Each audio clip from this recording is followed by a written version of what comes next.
All right. I am so glad that you were able to join me here today. Again, this is a Cody Speaks with news, facts, and comments in conjunction with Major TV.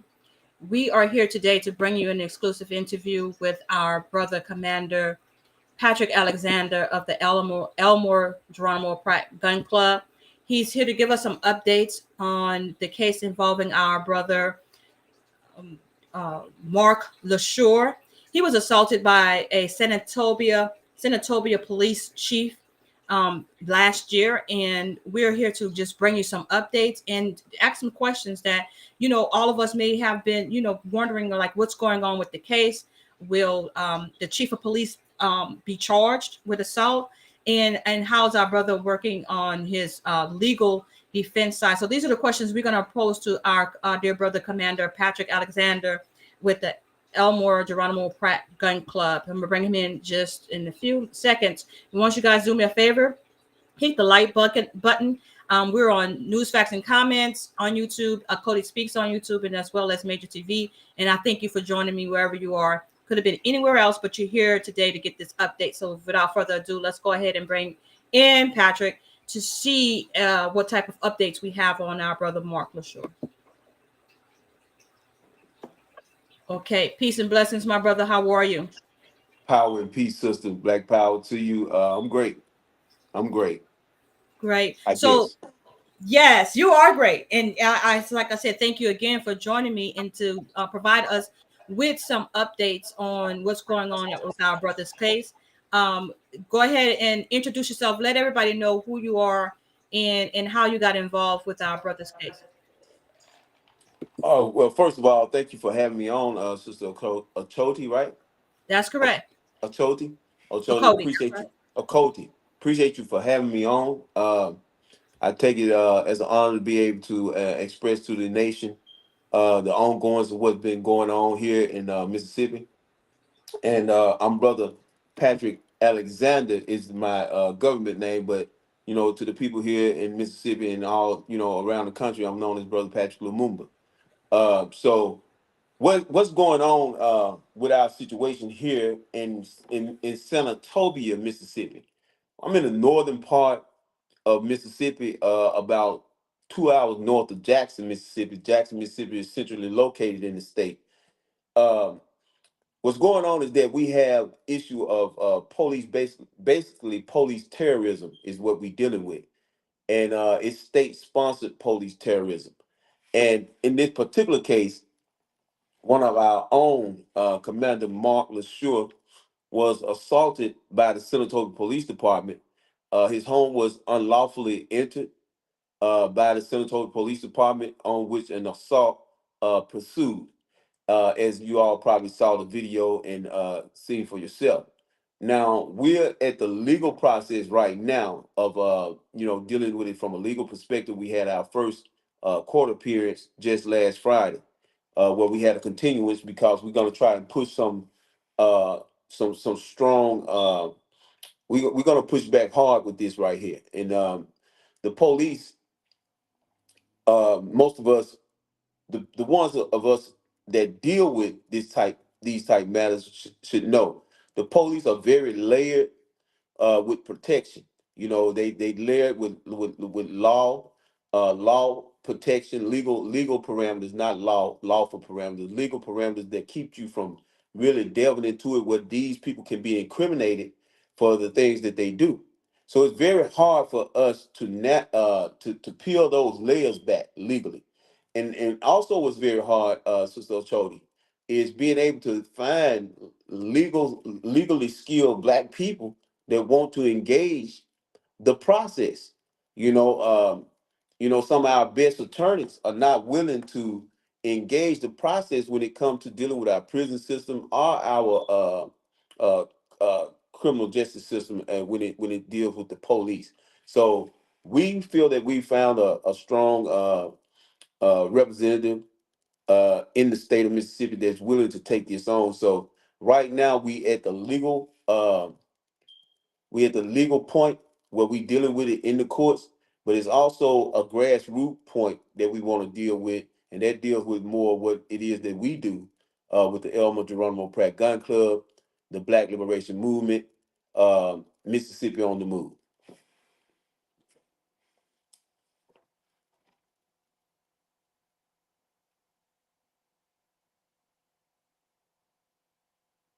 Are you there, sister? I'm sorry, my brother. I was just running my mouth. Forgot I wasn't on the screen. But yeah, Okay. I wanted to ask, did you get a chance to see the response that Chief Chandler put out after our brother made the announcement that he was going to seek legal counsel? Yes, I did. Okay, I'm going to share that with the listening audience because some of them may not be aware of the fact that the chief of police did respond once they found Hmm. out that the brother felt like he was assaulted. And clearly the video says that he was, but I want to go ahead and read the statement that he said, and then we'll play the video of the incident for those of us who had not seen it. Okay.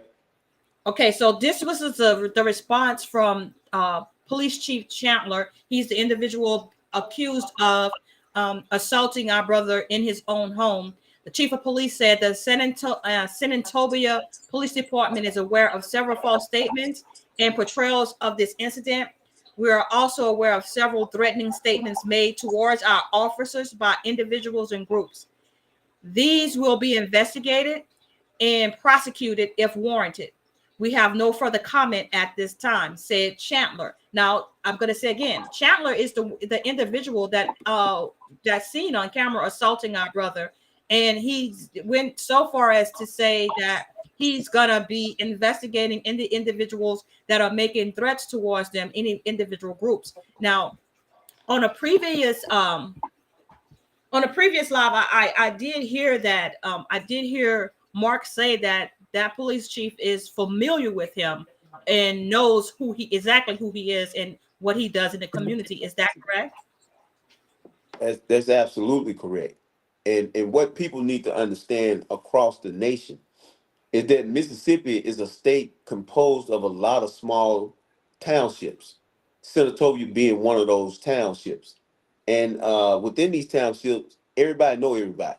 You know, Senatobia has a population of about 7,550 people. So everybody know everybody, and we divided. You know, you had the black community, you had the white community, and Senatobia is predominantly white. It's a predominantly white community by a slim margin. So the politics in Senatobia is reflected in the politics. So it's a white power controlled township. So Chandler know that we're involved in a lot of community activism across the state. So what we do with the Elmer Geronimo Pratt Gun Club, what we do with the Black Liberation Movement, and all the things that we do are very pronounced. So this guy is coming in, and people like myself and Commander Mark, we become what's called bulletin board material. So Mm. we are bulletin board material, for these people. And so we have been involved in a lot of de-escalation of police misconduct in Senatobia. And so Chandler is on a mission to quiet us. I think is what's uh, I think we can say that. He's on a mission to kind of curtail us and what it is that we do. And we are on a mission, and we're determined to do what it is that we do. So that's what he already know Mark. He already know me. So he's a state sponsored terrorist that has resources to go out and conduct these type of miscarriages of justice. So in the video, it was said that the young man who they were supposedly looking for went into the house with the green jacket on. Did they ever charge that young man with anything? No, because that wasn't the young man that they were looking for. That just was the young man that happened to they happened to begin to pursue, that was not fleeing from them. That's a the narrative on that is terribly misconstrued. And I just got through talking to some people today in the black community that still don't have the proper narrative with that. They were looking for somebody that had allegedly shot somebody with a BB gun, air assault rifle, and it was not even this guy. As a matter of fact, the place where they supposed to have been at was a couple blocks over. It was not even that particular street, but it was within that area. So you got 5 or 6 police officers walking around with guns, and you got young black men on the street. Just like I explained to the people today, we have a DNA encoded in us that automatically suggests certain things take place when young black men see police. So when we call them May May, when May May saw these polices, basically, coming in his direction, he was not even running. They said they was in pursuit. When he saw them approaching from a distance, he was basically wondering what was going on. All these police officers walking around here, with weapons. And so as they got closer, he was standing outside of Mark's home. And as the police got closer, he began to wonder, what are y'all doing? Like, what y'all trying to do? So he just began to walk at a fast pace into the home of Mark, who his mother and Mark are in a relationship. Okay. So he began to walk to his safe space, and he began to walk fast. When they asked him, "Hey, stop," he was like, he went on into the house. And so that's where the videos pick up at. That's where our video pick up at the point where Mark, once May May got inside, he said, "These police, they coming their way, they after me." And Mark, like, what you talking about? Because Mark is a barber by trade. He was in there and he was cutting hair. And Mark didn't know what was going on, and he was trying to tell them, these police are coming, they after me. So when Mark opened the door, of course, y'all see the video, that's where he opened the door to, guns drawn, and they looking for somebody with a green jacket who was not even the culprit of the initial police protocol that was the person that they were looking for. He was not So, even that person. so he did not meet the description of the guy that they were No, initially called for. Not at no, all. no. Unless you just want to say white people don't know, I mean, the difference between, just black people. They just, what I'm saying? He was not the person. you know Mhm, when we say meet the description, then we got to basically base that on their description. But I mhm. know for a fact he was not the person at all, and they knew that.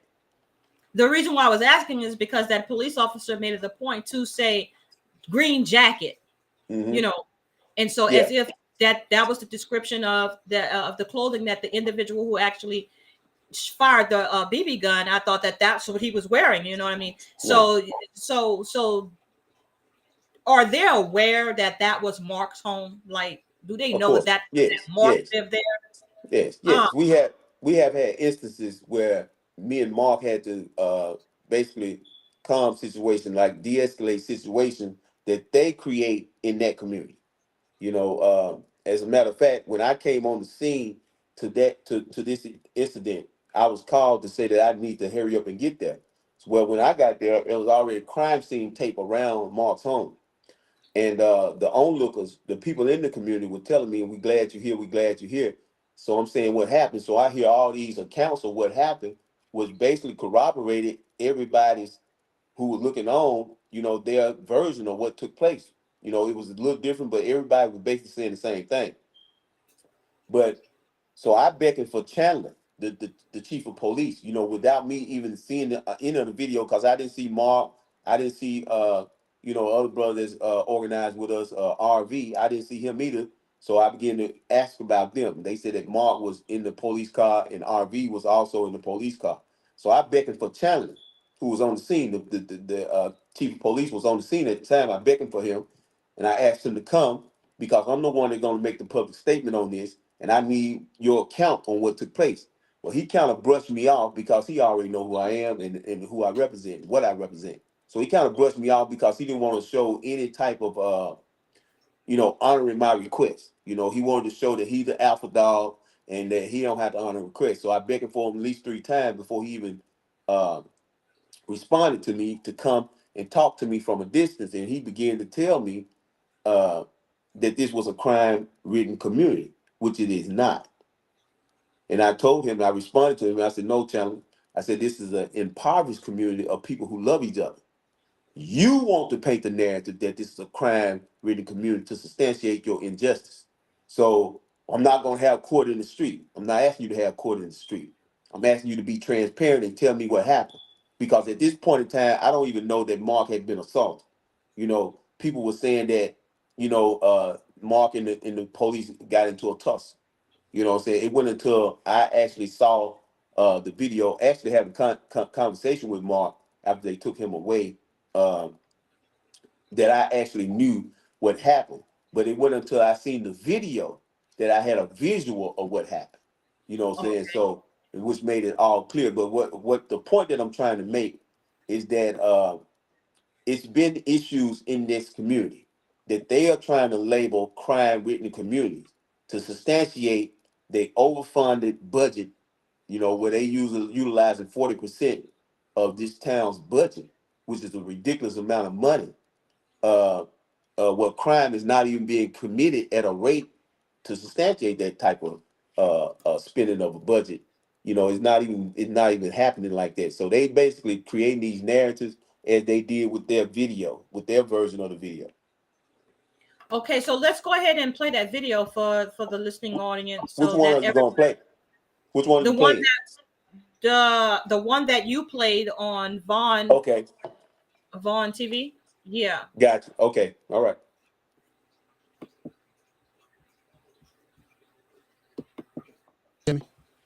Yes, sir.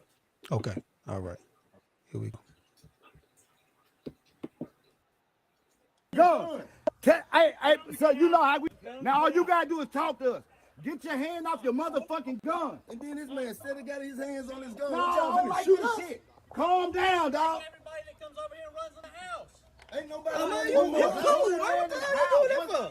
What's going? This is my house, dog. Why you doing that for, man? Put your gun down. You one of the cool ones, man. Why you Mark, do that? Mark, Put y'all listen guns to me down, 2 man. seconds. 2 Tell seconds. me what's going on.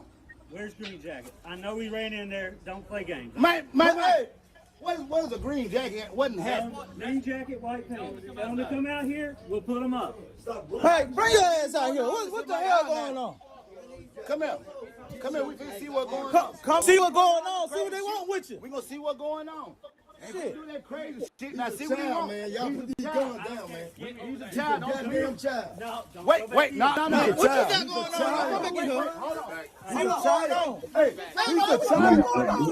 He's a child. Trying to help you out. Put your gun down. Calm the fuck down. Put your gun down. He's a goddamn gun down,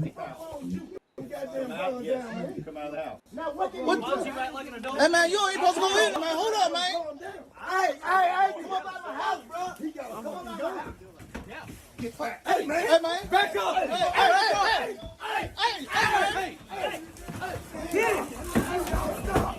Hey man, what y'all got going on, man? What y'all doing? What y'all got? That's crazy, man. That's crazy, man. That's messed up. That's messed up, man.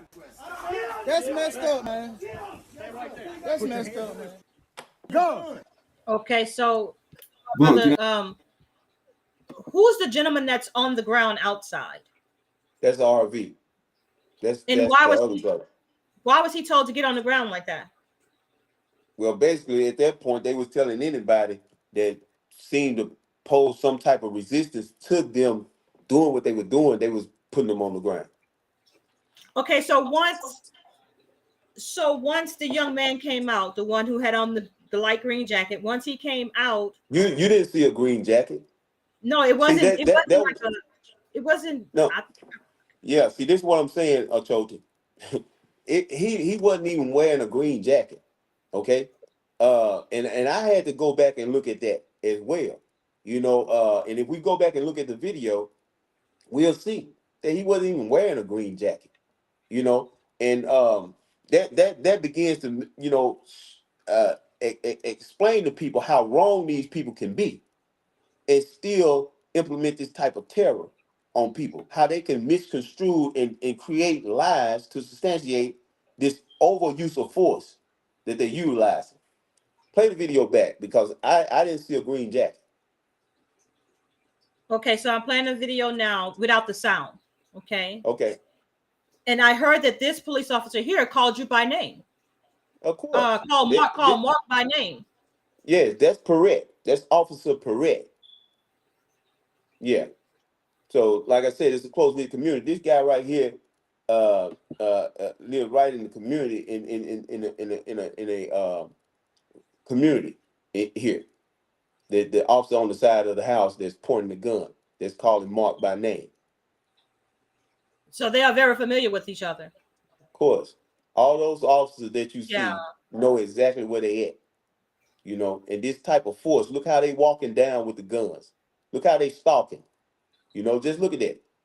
All right, right there. That's the Okay. guy with so-called green jacket that looks like a sweatshirt hoodie. Is it like Yeah. teal green or something like that? Or it's not green I at all? don't know. I'm thinking it's great. I done seen Main wear that before, and I'm thinking it's great. You know, so when you're talking about green, if that's green, then it's a light green. You know what I'm saying? So it's not even distinguishable to be calling it a green jacket. You know, I done seen him wear these hoodies before, and I'm thinking that's a great hoodie that he got on. You know, I'm trying to understand, brother, what's going on here because they wanted Green Jacket to come out. So Man, you say Man, yeah, right. he comes out. So why does they have to go into the home? Like, what explanation did they give for going into a home without a warrant? Exactly. So again, we exacerbating the situation. I mean, now we showing how ridiculous these people can be. So what I'm understanding that they are saying, you know, now because it's some pushback. Usually they don't get any pushback, Sister Ochoa. They don't get any pushback. They just do what they want to do and they terrorize the way they want to terrorize. Now that they have pushback, they have a video out here that's incriminating them. Now they're trying to substantiate all these things that they're doing. So they said that they were entering the house because they smell weed. Okay. Mm. Now that guy right there, that he going into that house to clear that house. He want to go into Mark's house anyway. Okay. Now, actually, the guy that he was going to pursue, the guy that you seen walking down the hallway that Chandler was going in behind, that guy was going to retrieve a young man, a 10-year-old that's in that house right now. All this activity is going on right now. It's a 10-year-old back there. You see him coming back. Yeah. Right Yes, there. I do. Mm-hmm. Okay. That 10-year-old, we don't know what kind of trauma that 10-year-old has suffered to see that. You know, they didn't take any kind of protocol, you know, to make sure that that house was clear. You know, and first of all, you shouldn't even be in the house. It's an unlawful entry. You had no reason to be in the house. You asked for somebody to come out the house that you weren't even pursuing to start with. You come with all this deadly force that's absolutely unnecessary and asking for somebody to come out of the house that you wouldn't even pursue. You're not even sure if this the person. And I would say that they knew it wasn't the person, but they knew it was somebody connected to Mark's home who they wanted to have an encounter with anyway. You know? Okay, so they pursued Main, and Main like, I ain't do nothing. Like, but I see these police coming at me, I come into the house. Well, I'm safe at, and I can tell, you know, my elders like what's going on. And so Mark don't know nothing about, you know, this until he opened the door to see all of this going on. And so once they tell May to come on out here, let's see what's going on, then you see them take May. But at that time, the chief of police have a whole nother agenda. I mean, we got to understand that. The chief of police got a whole nother agenda. Your officers are asking for them to release somebody who was released. Why are you going into the house? You see? Okay, so the information that they said, I read in the article where they said that they went into the house because they weren't quite sure if the gentleman that they were pursuing had left evidence of the crime that they were in pursuit of, right? So they was trying to make sure that they were protecting the so-called evidence. That's the explanation that they gave for entering the home. But even so, it doesn't jive with the subsequent explanation as far as the marijuana smell. So I guess you smelled it from the street. Is that what he's saying? He smelled it from the street, or was he going in there to secure some evidence? First of all, I'm not going to try to justify nothing Chandler said, okay? Because I know that Chandler is basically trying to justify. See, they never knew we had this video, period. Okay? If we did not have this video, then everybody would carry their narrative. Okay? Just like I'm being questioned now, what did Chandler mean? To me, Chandler is a liar. He's a terrorist. Okay? So I'm not going to try and justify nothing Chandler said. Everything that happened after Chandler unlawfully entered Mark's home is nothing but a lie. We see what happened. You see the video from the time that he walked into the home, and his goons, who had the person that they were looking for that they asked for. This wasn't the person that they were looking for initially. I don't want to give them I don't want to paint them in no light as being right. We gave them the person that they were looking for so that they could see that this ain't the person you're looking for, apparently. This man ain't did nothing. Chandler enters the home. Chandler, what's your business entering the home? These guys are looking for this guy. You done got him. You done went into my home. So after you enter the home, what is the point of you being in the home? So anything that happens after that to exonerate them from their actions that we clearly saw on that video, that they selectively decide to remove from their video, I'm not trying to justify that. I'm not trying to justify that. Chandler had no business in the home, period. Smelling so are you weed, saying that there's a different? Are you saying that there's a different version of this video out that the police put out? Is that what you're saying? Oh wow, we lost our brother. Hopefully we can get him back in. Hopefully he can get back in. But I'll go ahead and play the video again. Turn the volume on so you guys can see while he's trying to get back in here. Green jacket, white pants. Let's see. Come out here. That's what we at. Let's see. What the hell you doing that for?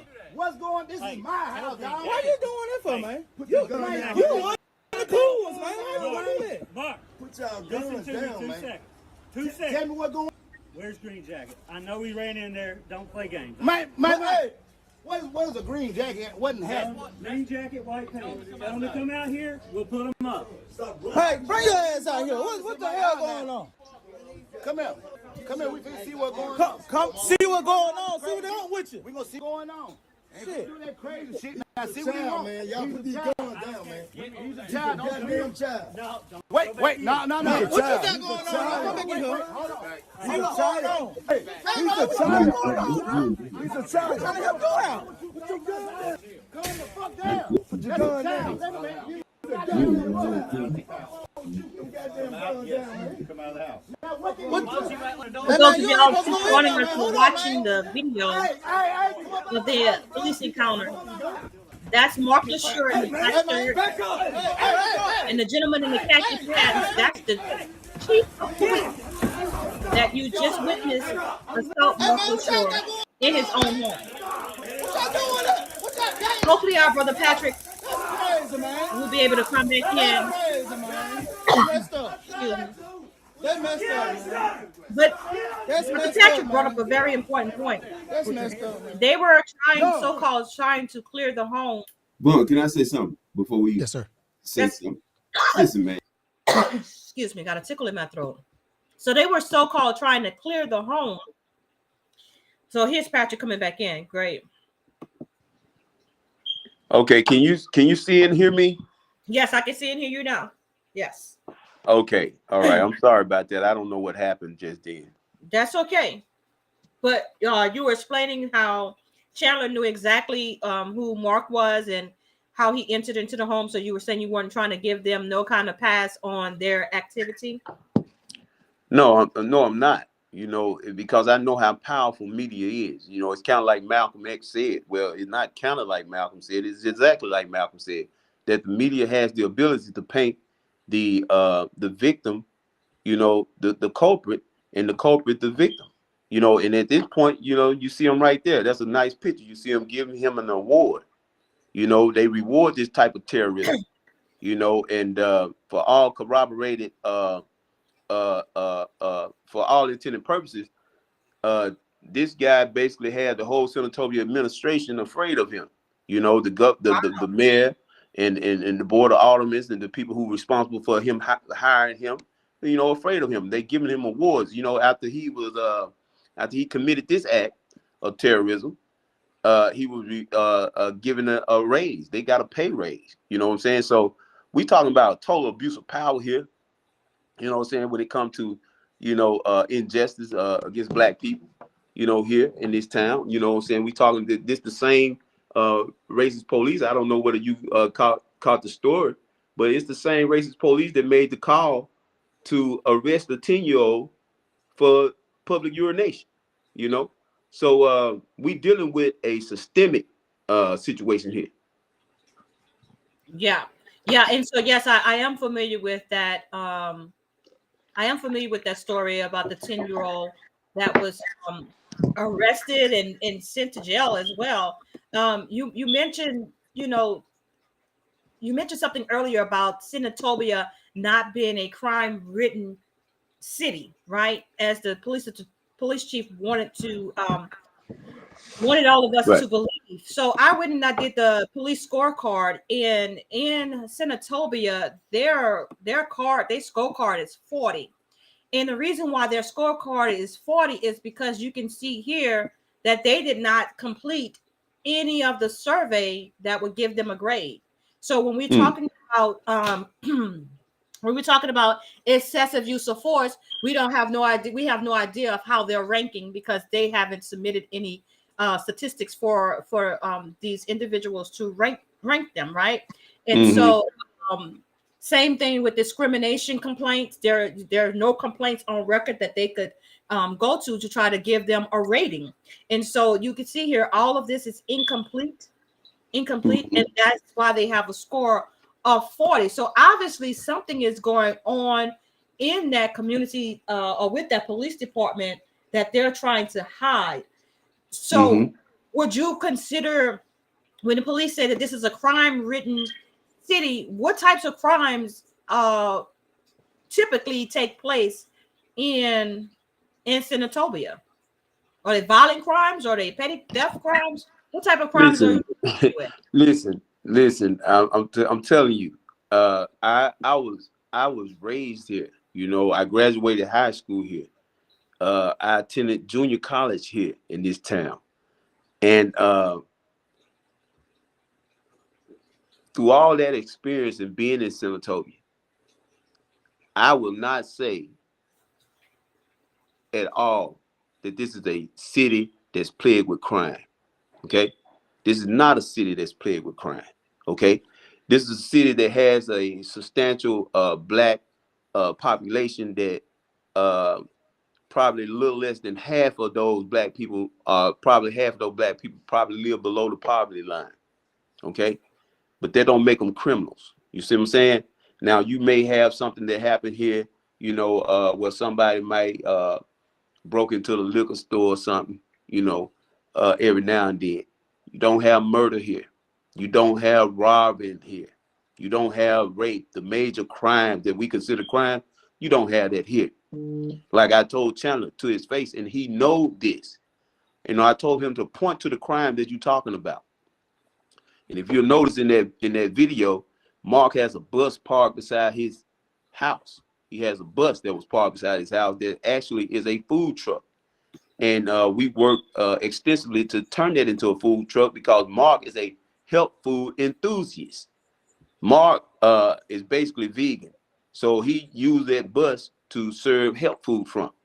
And when I asked Chandler to point to the crime, they have been trying to remove that bus from Mark's yard.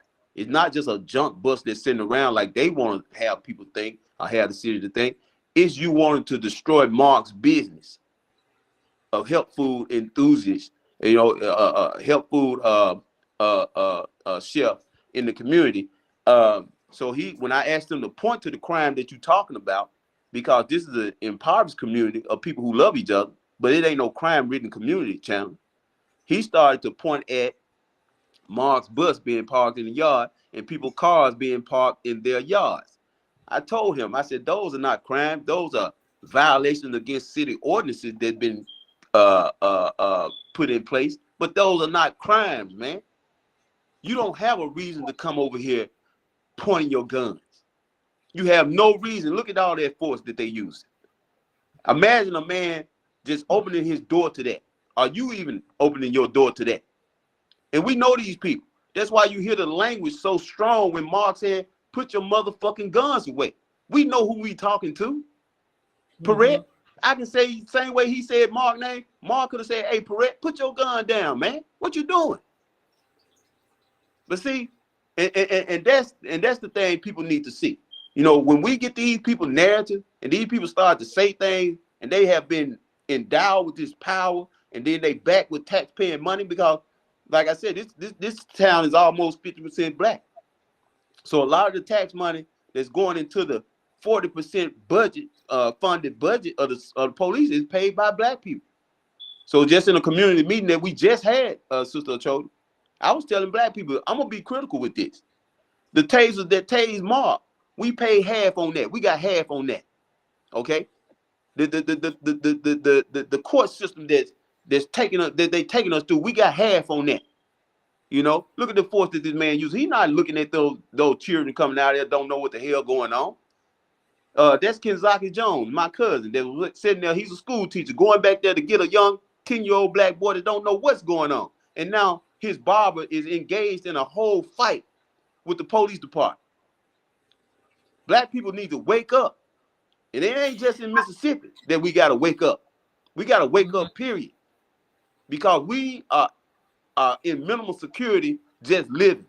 You don't have to be in a prison. You're in minimal security just in your home, unless you controlling these jurisdictions. And that's what we trying to do. We trying to get black people to understand we need our own safe spaces. And Mississippi offer up a lot of safe spaces that we are undesirable of. You know, we got the Indianola, Mississippi. We got the Holly Springs, Mississippi. These are black spaces that black people are running away from, and we need them to run to and engage in civic development and developing our own police forces, you know, our own judicial systems, just like what they're trying to do down in Jackson with our brother Chuck Wade's son, Antar Lumumba. They trying to set up a whole different court system. You know, I looked on your page and I seen that you have had some discussion with Malik Zulu Shabazz. And Malik Zulu Shabazz is very familiar with the work that we're doing here. You know, I have dealt with, and I do deal with Malik, you know, in situations and bringing justice, you know, and here in Mississippi, you know, we have probably the strongest form of this white racism, you know, historically, probably the strongest, most overt form of this. So we fight back, you know, and so this is what you're looking at. You're looking at a police department that's empowered. They know who they dealing with, and they trying to show everybody that we're gonna curtail these guys, you know, and any of you other people that's trying to, you know, probably listening to them, you know, this is what is gonna happen, and we just not gonna have it, and we gonna fight. So that brings me to my next question.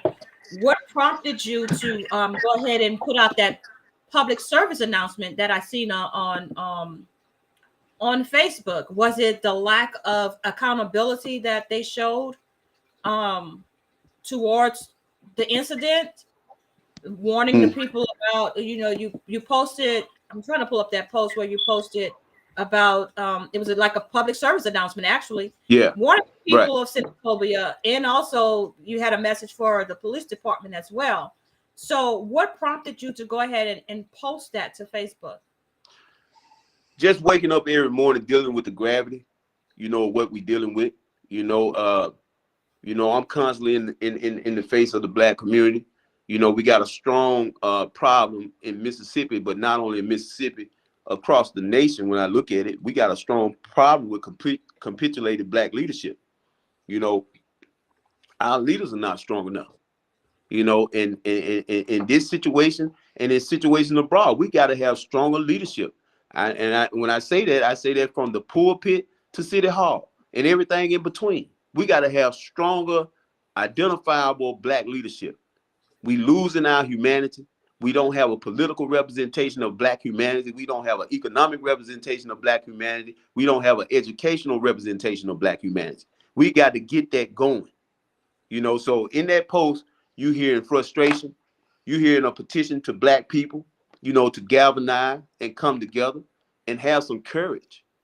Because that's what I think we missing. I think we some of the smartest people on the planet, the most intelligent people on the planet, but we don't have no goddamn courage. You know, and that's what I'm seeing as I traverse this state, traverse this nation. We got to have some leaders that got some courage.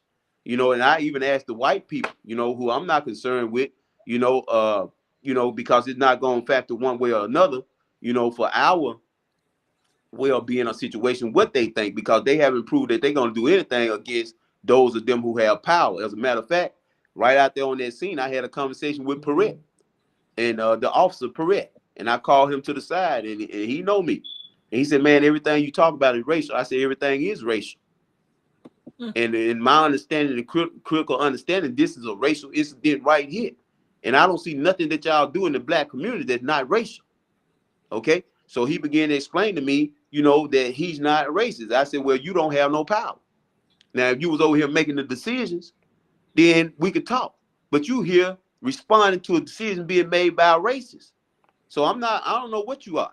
You know, I'm not here to have no reconciliation conversation with you when my brother's laying down on the ground because of this power that these people are abusing.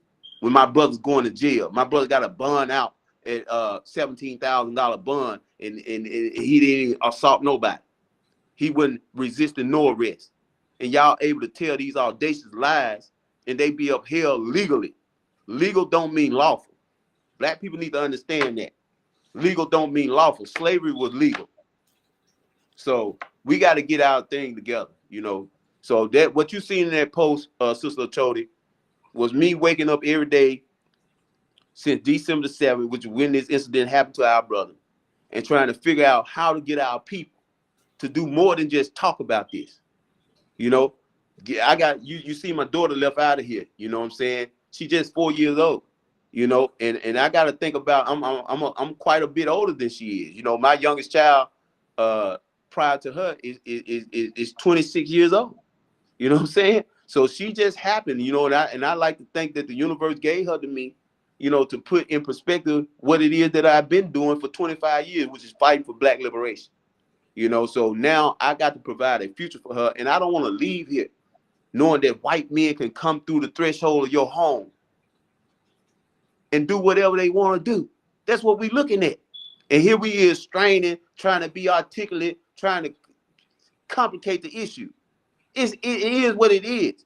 He walked into a man's home that he should not have been in and was able to call other white people to get a warrant, an illegal warrant, to substantiate his injustice and his mischief and his misconduct. That's what we're dealing with. And until we build layers of power to protect Black humanity, we're going to keep on dealing with it. And it just surprised me that no one is standing up for, I'm talking about as far as like city council members, aldermen, or whatever it is that you have in Senatobia. No one is standing up on Mr.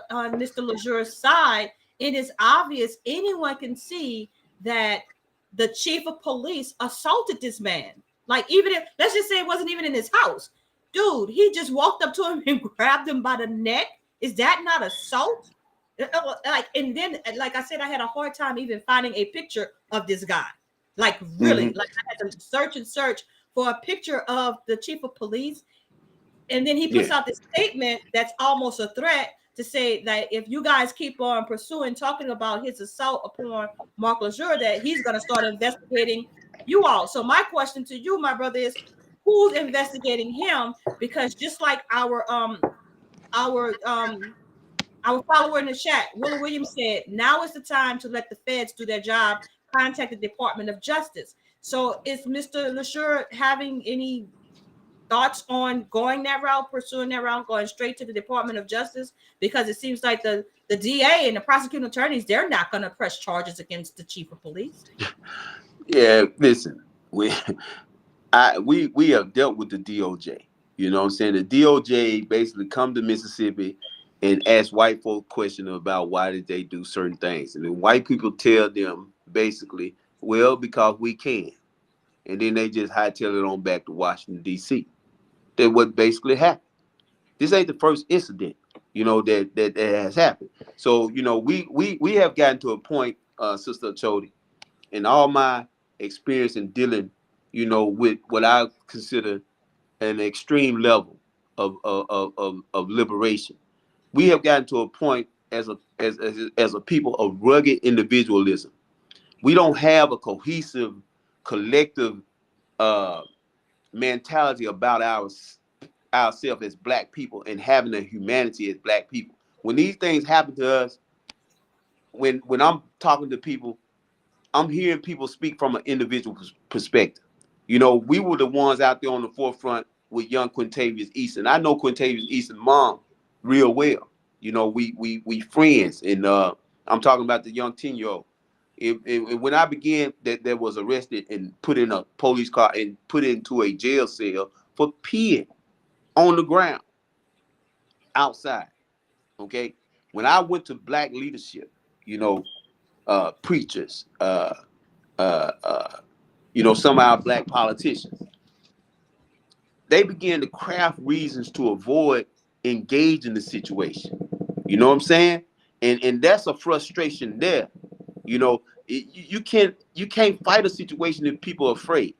And when you got your leaders afraid to engage these type of dehumanizing things, it becomes terribly frustrating. And we got to get to a point where we at least care about our humanity again.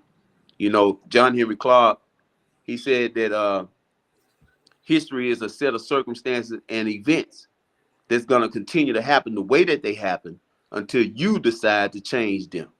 So nothing's going to change. And like Fannie Lou Hamer said, you can pray till you faint, but you're going to have to get up and you're going to have to do something. And I'm finding more and more that we have, we don't have a willingness to engage our situation as a collective.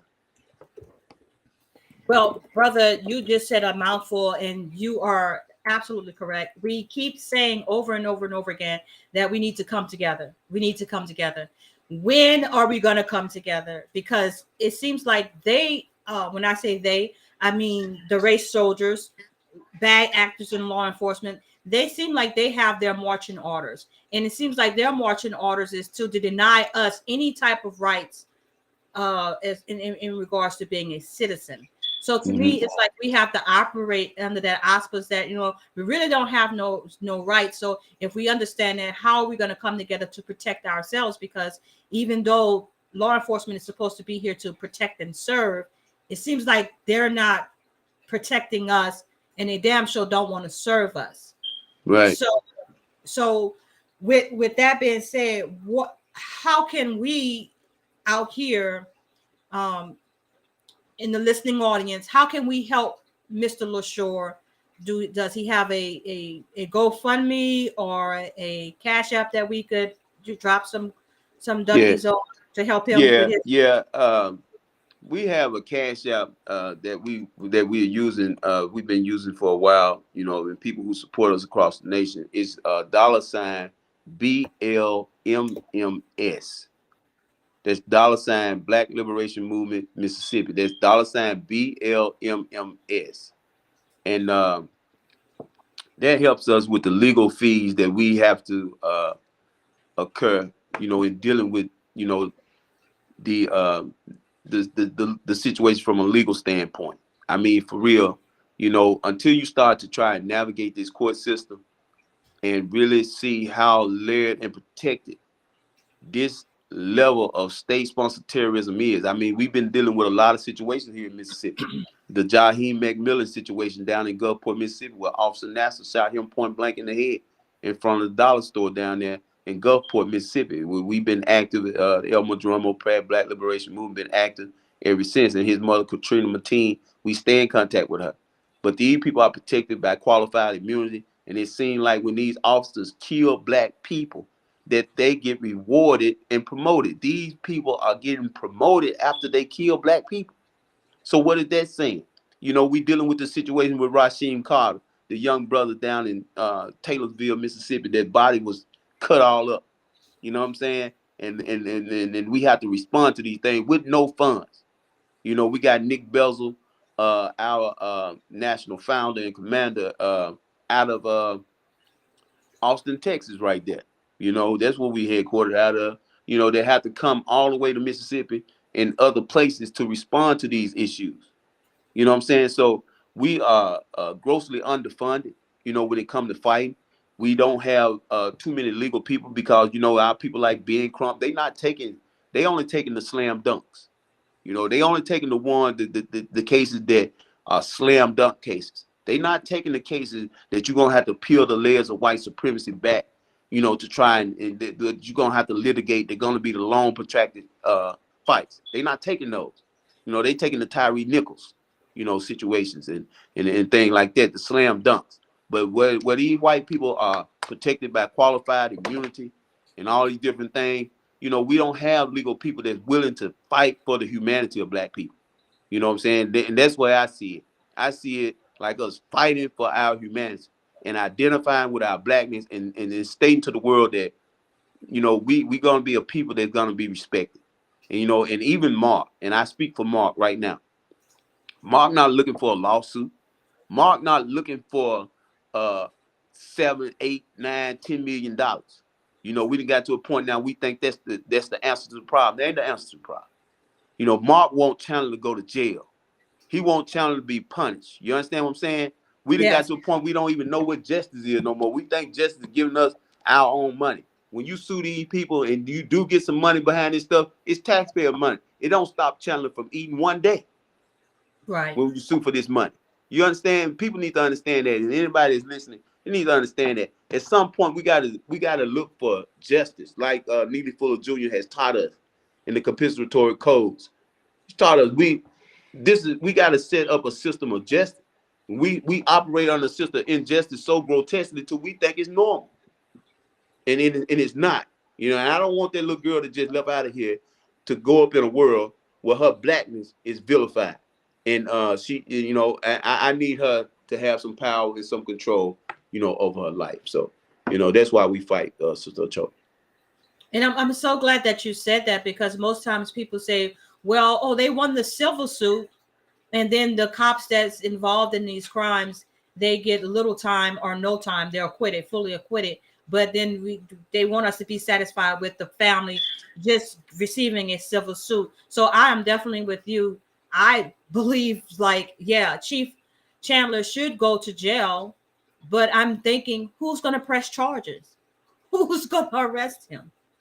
Right? Mm-hmm. We definitely need somebody from the outside to come in. And I know you said you've been the Department of Justice route, but here it is. We have a video that clearly shows he's assaulting the gentleman. Mm-hmm. He wasn't in a threatening posture or anything, and he just clearly assaulted the gentleman, Mr. Mark, our brother. So clearly, you can see that was a clear case of assault. So I don't think it should be like, oh, it's kind of murky, we can't prove it. Well, we have video evidence. Like, what are we doing? Then you have Chandler, you know, in those statements, confidently saying that he's gonna come after us. Like we slandering him. You understand what I'm saying? Black people need to really see the audaciousness of this power. You know, I'm not you know, a religious guy at all, but I do study religion. And you know, it's a thing in the Bible where it's stated that they have become drunk with their own power. Mm-hmm. You see? And these people are drunk with their own power. They don't have no respect for black people. That's what I'm trying to point out. The criticalness of it. You know what I'm saying? We don't have to, you know, sit here and pontificate and be overly articulate about it. You've seen the video. The man came in with brute force, with no regard for black life. You know, and I have a barber. You know, I don't use the word mentor. I have a barber. You know, a teacher, a father by the name of Shabaka Afrika, and he told me some years ago, he said, you know what, Brother Patrick? He said that black people are going to be discriminated against. We're going to be marginalized and even killed until we develop the moral character to stand up for our own humanity. He also told me, he asked me a question. He said, do you know, during the transatlantic slave trade, he said, do you not know the average age of the slave that was bought into bondage? He said the average slave was 14 years old. Okay. And he said, how does that relate to us today? How does that relate? And he began to explain to me, and it makes all the sense in the world. He said that we were arrested at that developmental stage at 14 years old. So we grown black people, but we not mature black people. We don't want to run our own governments. We don't want to run our own towns. We want to be first-class citizens. We want to ask white people for permission. We want a degree. We want white people to pat us on the back and say, you approved by us. You know, so no, the police not going to police the police. You know, nobody coming to arrest Chandler until we decide that we're going to have humanity. And so I'm here in the heart of racism. I'm here in the heart of racism, Mississippi. But I'm also here in the heart of black people. Professor James Small, who you know, he's also a barber of mine. And he come to Mississippi at our summit. Every year we have a summit, Sister Chody, and I'd like to invite you to the next one. You would enjoy it in Jackson, Mississippi next year in September, where we invite people from across the nation to come to the Black Power Summit that we have every year. And every year we have a special guest. And Baba James Small was our guest in 2018. And he came and he taught a powerful lesson about the state of Mississippi. At one particular time, the state of Mississippi actually had more black people in it than white. And that was due to the circumstances of the economics, where we was funneled in here at numbers so great because white people were trying to economically incentivize themselves, you know, with the cotton production. So we had black African people here in a concentration like no other state in the United States. And even today, Mississippi, ratio to proportion, is the blackest state in the United States still now. So you have a deprived economically deprived black person, but you have a very, very experienced black person. You know, as I go all over the nation and I talk, you know, I represent Mississippi. And I tell people that, you know, we have the blackest people. I'm talking about not just on skin, I'm talking about in our soul. You know, it's not about our education. It's about, you know, our resilience. You know, it's that inherent knowledge that we got from grandmama now. You know, how to deal with these white people. You know, it's not just a bent over black person in Mississippi that capitulate to white racism. It's also a black person in Mississippi that stands up. You know, and those are the ones that you don't hear about. Those are the ones that I resonate, you know, right now. I know who my great-great-grandfather was. You know, I know who my great-great-grandmama was, you know, and I hear stories about them, you know, and what they had to fight against. So we have to tap back into that, you know, and Mississippi is my home. And Professor James Small just said that Mississippi was the Africa of the Western Hemisphere. And I really like that. And I take that, you know, wherever I go, because I can see that. You know, I can really see that. It's something that don't get put out there, but, you know, I can really see and understand where the Bible was coming from. And so I ain't going nowhere. You know, it's a fight. And it seems like all the odds are against us, but, you know, it's a fight that I'm going to engage until my last breath. Well, brother, I do appreciate your strength and your tenacity to hang in there with us, because we need more strong brothers such as yourself to understand and overstand what the problem really is. It's not that we're so poor we're poor and we're criminals. Is that we're poor, but then we're looked at as non-citizens. I think that's the crust of the matter. So if we can't be citizens here, perhaps we should try to, like you say, come together, organize, and develop our own court system, our own legal system, our own nationhood, fully governing and with the support of the people. So it seems like that would be the best route to take, because they're systematically taking away all of our other avenues.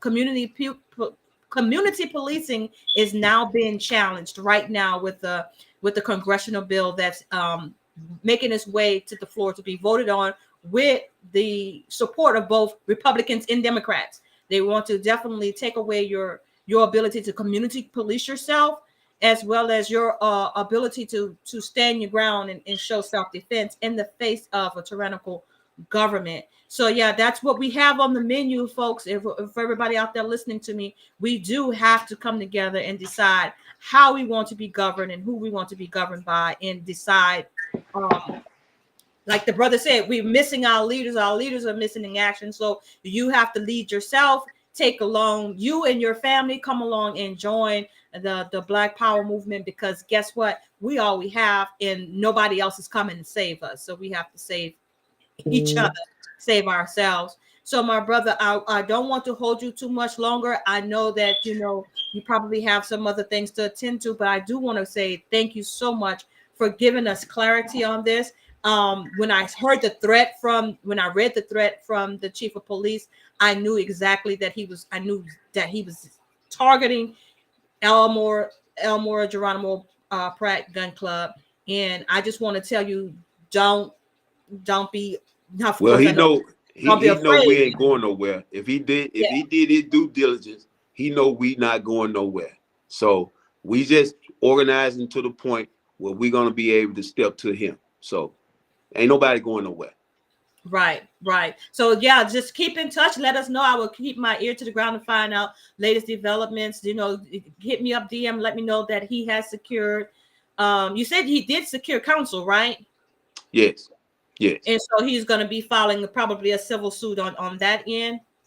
Yeah, that's on down the line. Yeah, and I wouldn't hesitate to just drop by the DOJ again, revisit the DOJ with that video, because maybe this time they'll say they can't have no excuse to say, well, Yeah. there's no there there, So but it's all there, right? yeah, so what we doing, we actually compiling instances where this man had did this. We compiling people, kind of like in a class action type deal. Oh, And we about to beautiful. get with some people like the ACLU and all that, because this is just the legal side of it, Sister Chody. We got 9 areas of people of battle, that we got to deal. We got to deal with these people on on all levels. You know what I'm saying? So we getting our legal thing together. And first thing we want to do is make sure that Mark don't go to prison about these erroneous charges. That's the first thing that we got to do. We got to make sure that these charges go away. You know what I'm saying? Because these people have power to lie. And as we clearly see, Mark was charged with resisting arrest. Where did he resist arrest at?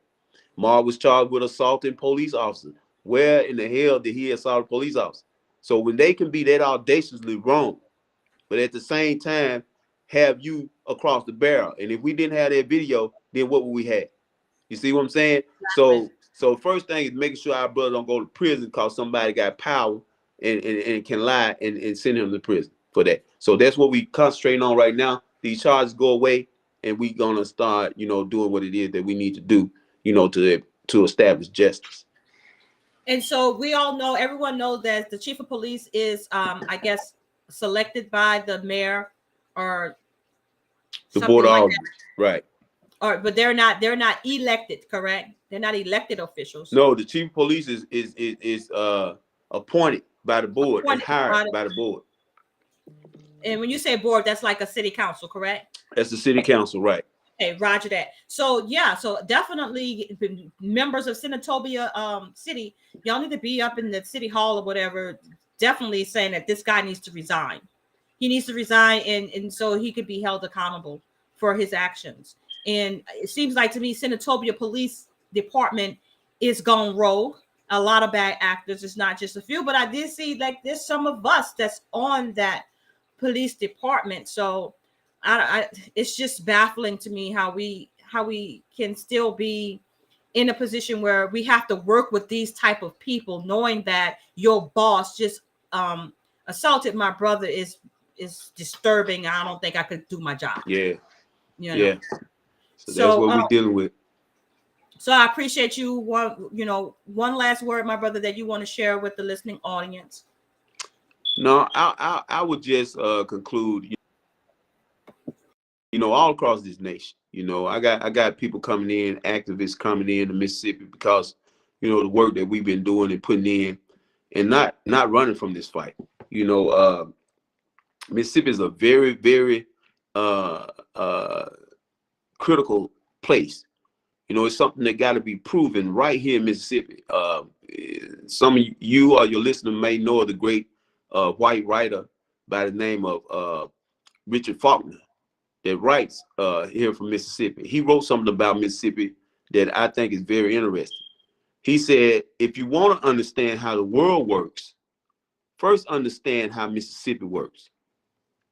Now, to me, that's saying a lot.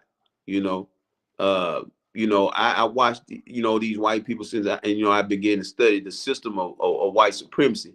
And I watched things, all the way from the point of Emmett Till, how, and we worked with the case with Emmett Till, along with Malik Shabazz and others from across the nation when the warrant was revealed that had never been exacted on Carolyn Bryant Dunham.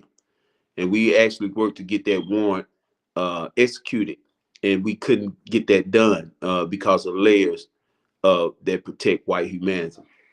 But what I'm simply saying is that if we can break the back of the overt racism here, not begging white people, but organizing black people. Kwame Ture said when he came to Mississippi, he said 3 things that black people must do. He said number 1 is organize. He said number 2 is organize. And he said number 3 is organize. So we working to organize black people to a point where we can establish our own system of justice right here in America. And you said something very critical, because that's happening in Jackson, Mississippi. And that's why Jackson, Mississippi is under such attack. It's a civil war taking place in Jackson, Mississippi right now with the state and Jackson, Mississippi, because they want that capital. But that capital is populated with 80% black people. So we actually have jurisdictions that we actually control. We got to get black people across the nation to understand it, that we can actually ascertain state power in Mississippi, and state power preempts any municipality power. So we can actually obtain state power here in Mississippi. So it's something that people across the nation, when I'm on these national shows and they asking me about Jackson, Mississippi, I said, don't ask me about Jackson, Mississippi like it's just black people in Mississippi, Jackson, Mississippi. This is actually a major city that we control as black folks, and it's under attack. That water, that problem down there in Jackson ain't there just because black folks don't know how to run a government. It's there because it's not federally funded. Jackson is under environmental attack. It's under a federal attack because it's controlled by black people. White people want Jackson, Mississippi back. It's symbolic to them. But Jackson, Mississippi is ours, and it should stay ours. And it's yours. It's people. That's the way we should look at that. So we actually control spaces that they trying to take. So, just in closing, I'm just saying that black people across the nation, we need to begin to organize and identify with our blackness, wherever we stand, and support each other and love each other.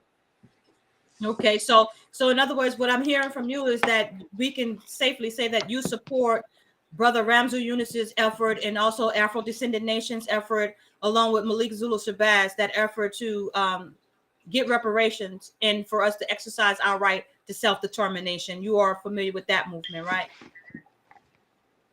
That's right. Okay, so I'm glad that we have a gun club on board.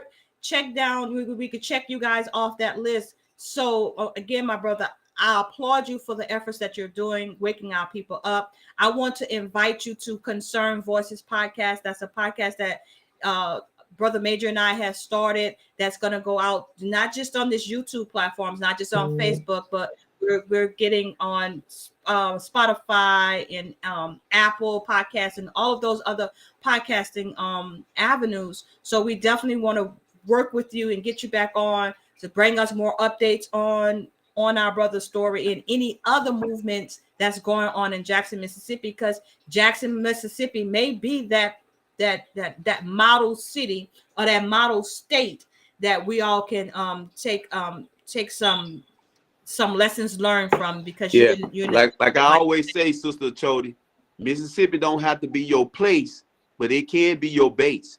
You can invest in Mississippi. We got a lot of land around here. We do a lot of things with agriculture around here. You know what I'm saying? We do a lot of things. So there's a lot of potential here for people in general. So we talk more about that. Darn it. He was getting to the good part. just cut out on me.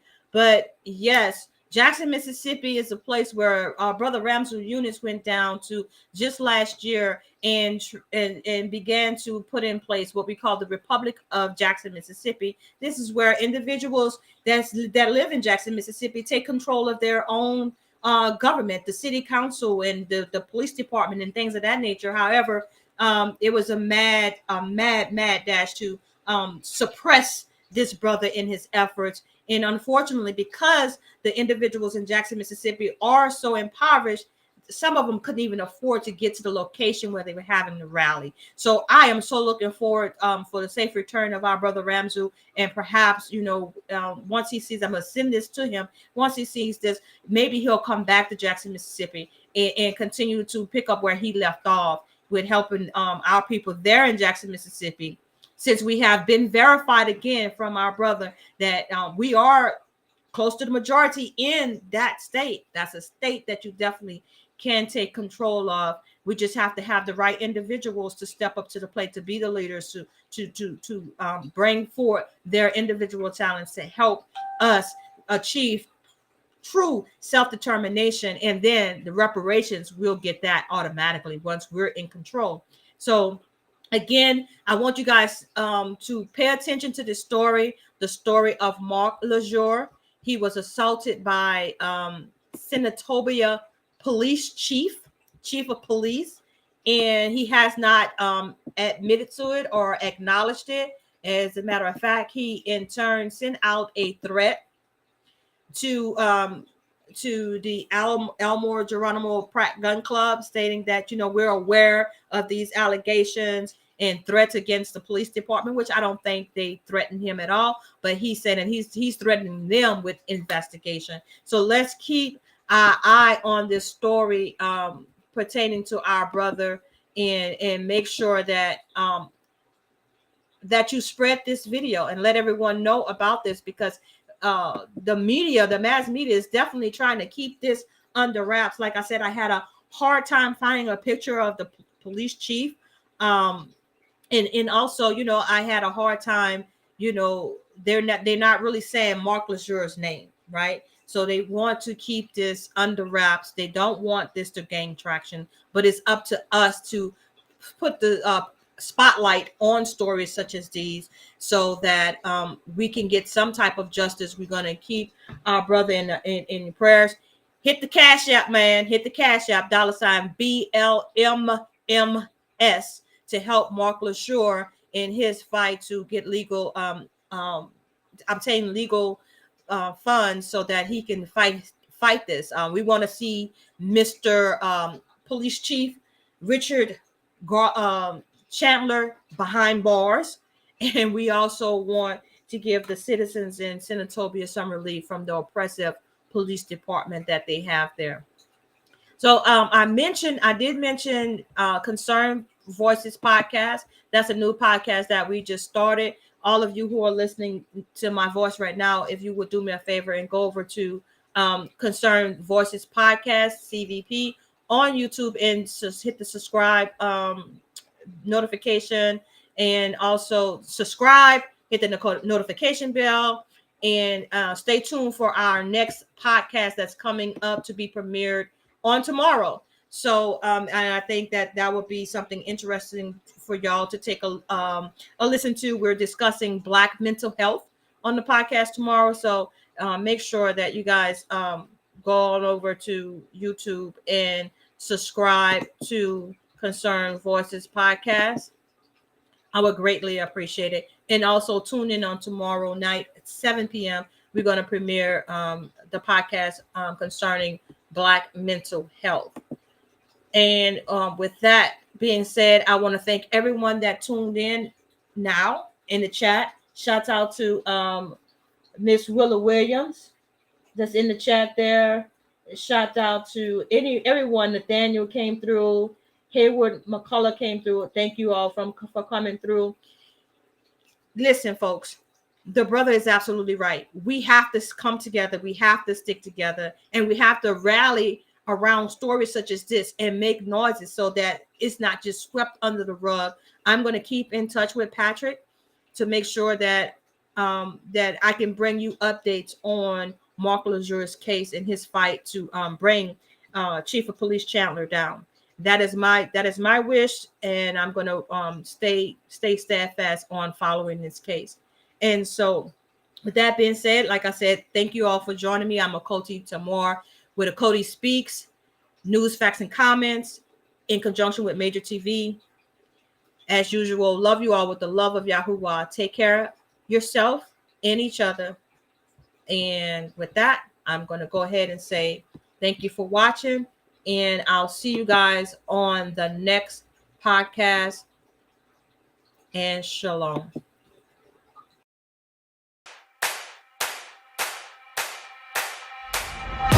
One for the money, you know what it is.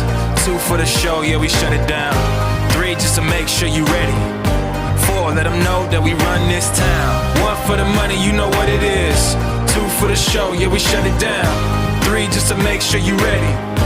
Four, let them know that we run. Ladies and gentlemen, welcome. You are now tuned in to the greatest. The greatest of all time. The greatest of all time.